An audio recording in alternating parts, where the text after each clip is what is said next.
Hi there, I'm the_twig, and I like analysing game rules. Locate Object is a really cool and incredibly under-discussed spell with a lot of interesting utility. It can be used to do all sorts of things, from helping you to identify villains to helping you search for treasure. Although, before I discuss it, I do need to give an important disclaimer. This is a very game and DM dependent spell. There will probably be some things that I mention in this video that simply do not apply to your campaign, or that your DM will not allow you to do. Before you pick Locate Object on a character, ask your DM about it first, explaining what you might want to do with it and what your expected results are. Show them this video if you want. If you are a DM, hi, me too. Everything here is within the rules and I allow almost all of it, but that doesn't mean that you need to. It is okay to ban things. I personally banned the Life Cleric Goodberry interaction, as well as Zone of Truth. If you don't want some of this stuff happening in your game, tell your players no. Please don't say yes and then decide that all walls have an inch of lead in them to make the spell useless. That's just unfair. It's also okay to change your mind. Tell your player why and maybe let them choose a different second level spell instead. If you want some advice on how to limit Locate Object, I've got a section near the end of the video just for you. You should always be aware though that there is no second level spell as powerful as my patrons. They were able to locate this video early and also get to chat with me on my Discord server. They also got to listen to an audio-only version of this at least a week ago, possibly more depending on how long editing this took. Special thanks to SK for his additional support and dashing good looks. So first we should probably just read Locate Object. It's a second level spell available to all spellcasting classes except the Artificer and the Warlock. Although if you do want it on one of these two, there's a few ways to get it, including the Mark of the Finding Races, the Lorehold student background, and the Adept of the White Robes feat. It's got a duration of concentration up to 10 minutes and has all components including material component of a forked twig.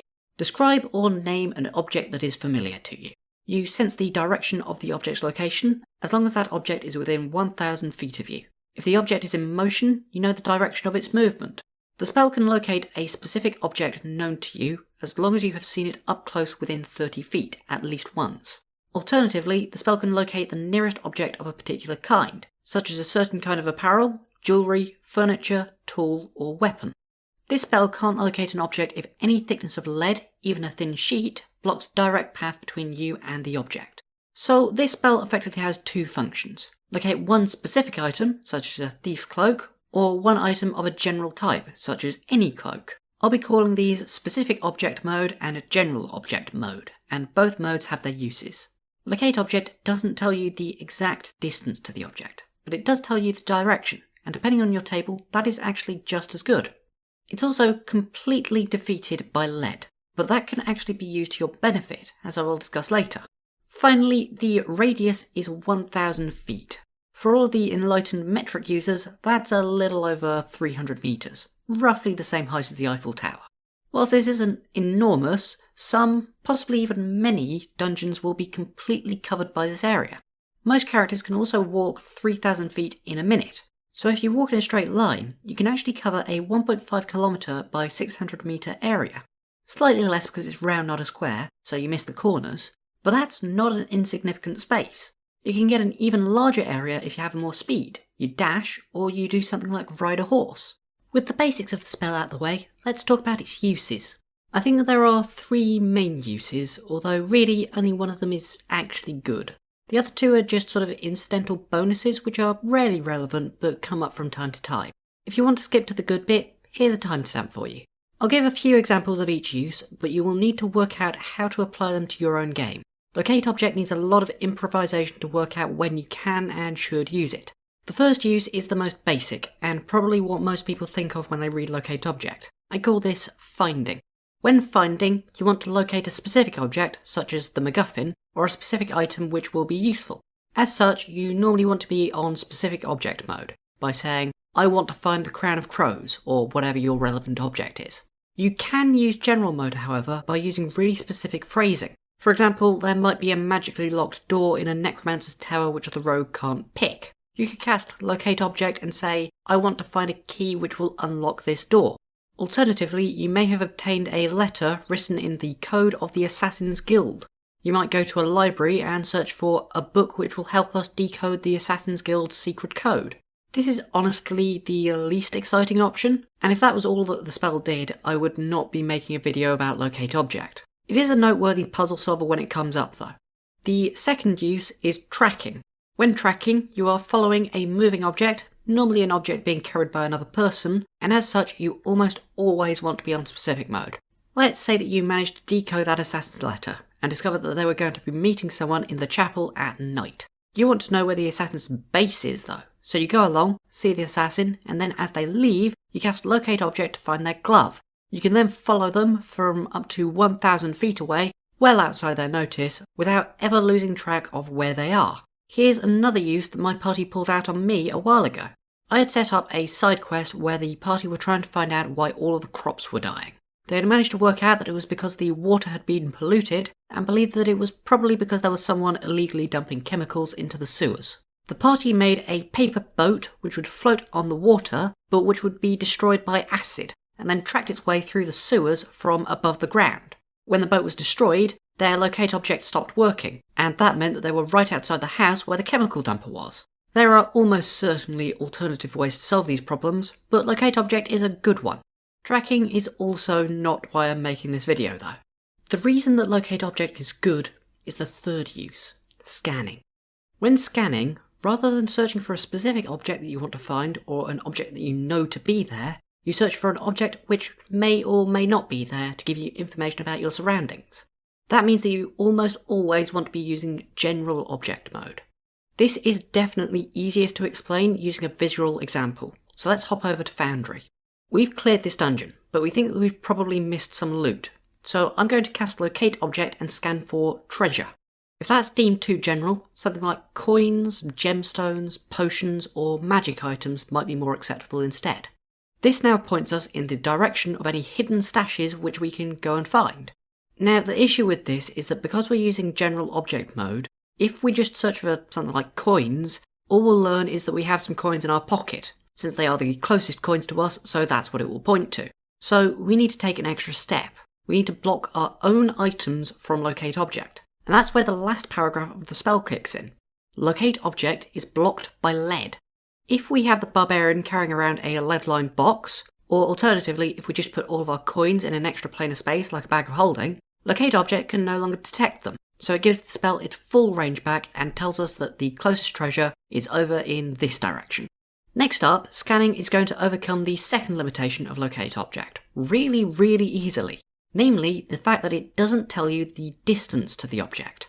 To find the exact distance to the treasure, we're going to use the supreme power of trigonometry. Well, actually you don't need to use any trig, you can use logic to get the same outcome. But I did further maths at A level, and M2 is probably my favourite module. I'm also an accountant, so I like fun maths. So locate object has told us that the treasure is in this direction, but we don't know how far. I'm now going to walk a short distance and discover that the direction has changed slightly. The treasure is now in this direction. I can now extrapolate these lines and discover that the treasure is approximately here. That suggests that it's probably behind some sort of secret door in this room.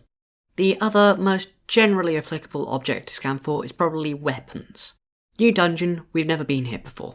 This is an old abandoned keep, and we know that there are some bandits hiding out in here. We want to know where they are, so we'll use locate object and search for weapons. Again, all of our own weapons have to go in the bag of holding first. Locate object tells us that the closest weapon is in this direction, and by using triangulation we can find out that that means that the weapon is approximately here. By circling all around the keep, we can actually get a hit on multiple different groups of weapons, and as such we can assume that that's where the bandits are. That means that we won't get ambushed and can maybe even pre-buff, so we aren't using actions in combat. If we want to search for spellcasters instead, we could do the exact same thing but scan for arcane foci. You can use this same principle on loads of other things as well. Find traps is an infamously terrible spell. So let's use locate object instead to do exactly what we all wish find traps could do. Maybe you want to scan for clothes to specifically find all humanoids. And searching for lead is a sort of a meta pick to find objects that NPCs are trying to hide from you. Because the lead is the object that you're searching for, it isn't blocking the path to itself. Another really cool use that my players once pulled out on me was to basically scan for villains. In this particular campaign, the players had discovered that all of the BBEG's minions carried a pendant in the shape of a crow with a ruby eye. When they got to the next town, they used locate object to search for these pendants, and pretty much immediately discovered that there were minions around. They even got a good idea of where they were. I thought that this was great. It screwed with my prep, but the players were really showing strong initiative and helping to lead the game, rather than just relying on me to tell them where to go. I think that that's ultimately what Locate Object does best. It's a spell that gives the players more agency. It allows them to solve problems, plan ahead, and learn about their environment, and I love that. I'm sure that many of the DMs out there will have played with a party who never really do anything, unless there's a little arrow saying quest above an NPC's head. Locate Object can help break that practice by allowing the party to locate their own adventure. Now, for all of the DMs out there, what should you do with this spell? Ultimately, that's up to you, but I just want to give some options as a jumping off point. Option 1 is to allow basically anything. Let the players roam free with whatever they want to search for. This is a perfectly good rule set and is a lot of fun. Although if the party get too good at using the spell, it can be really hard to hide things from them. Personally, I don't allow phrases that I think are too broad, such as treasure, and only allow physical descriptions. That means that I don't allow players to search for magic items or hidden doors because they are not physical descriptions. One is an arcane description, and the other is based around the perspective of the spellcaster. The players can search for something like smooth doors though, or search for the rope and pulley that makes the door move. You might also want to limit the ability to search for weapons if you think that is too strong. If so, you can fall back on the line object of a particular kind, and require the party to search for swords instead, which would significantly limit the potency of this casting. Another ruling I've seen is DMs requiring general object mode searches to be a single noun. For example, you could search for box, but you couldn't search for a lead box. As I said at the beginning of this video though, please talk to your players about how you are going to rule on this spell. There's nothing more disappointing than having a super cool utility tech spell end up becoming useless. Ultimately, Locate Object is a spell that you kinda need to mess around with to get comfortable with it. It comes up far more often than you would think, and it's incredibly versatile. I recommend just trying it out with your extra spell slots whenever you think you get the chance. Hope you enjoyed this. Weird, underused mechanics is something I really enjoy talking about, so if you have anything that you would like me to make a video on, shout up. They don't even have to be spells. I wrote a script about the Psy Warrior a while ago that I just never ended up using because I got distracted playing Zelda and then a playtest dropped. I might revive that at some point, so subscribe if you're interested. Make sure to share this video with your DM and party if you want to use Locate Object, just to make sure that you're all on the same page. And make sure that you discuss it before actually using it. Just like the illusion spells, Locate Object varies massively between tables. That's it from me though. Bye!